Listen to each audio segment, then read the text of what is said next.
সংস্কারের অভাবে টাঙ্গাইল ও বাগেরহাট পৌর এলাকার বেশিরভাগ সড়ক চলাচলের অনুপযোগী হয়ে পড়েছে। ভাঙা রাস্তা আর যেখানে সেখানে গর্তের কারণে দুর্ভোগ পোহাতে হচ্ছে যাত্রী ও চালকদের। প্রতিদিনই ঘটছে ছোট বড় দুর্ঘটনা। দ্রুত এসব সড়কে সংস্কার কাজের দাবি স্থানীয়দের। টাঙ্গাইল পৌর এলাকার পার্ক বাজার, সড়কের দুই পাশে স্কুল, রয়েছে জেলার সবচাইতে বড় পাইকারি কাঁচা বাজার। এ সড়কে প্রতিদিন শত শত যানবাহন চলাচল করে।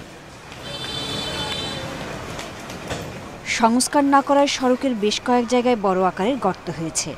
ঝুঁকি নিয়ে চলাচল করতে হচ্ছে যাত্রী ও চালকদের, ক্ষতিগ্রস্ত হচ্ছে যানবাহন। দ্রুত এসব রাস্তা সংস্কারের দাবি স্থানীয়দের।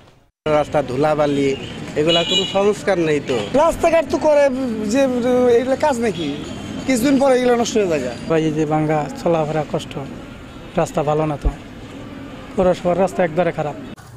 জনভোগান্তি কমাতে এরই মধ্যে 17টি রাস্তার কার্যাদেশ দেওয়া হয়েছে বলে জানিয়েছে স্থানীয় সরকার বিভাগ। শুরু হয়েছে কাজও।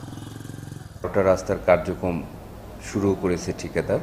তো এই টাঙ্গাইল শহরে যে খানাখন্দ এবং ভাঙাচোরা রাস্তা আছে সেগুলো সংস্কারের জন্য আমরা নিয়মিত কার্যক্রম গ্রহণ করছি।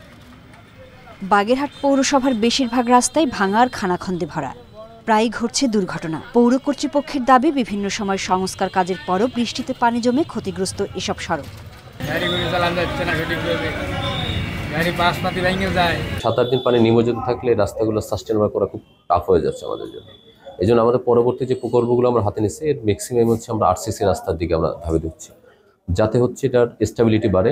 বাগেরহাট পৌরসভায় 100 কিলোমিটার সড়ক রয়েছে, এর মধ্যে 60 কিলোমিটার সড়কই চলাচলের অনুপযোগী।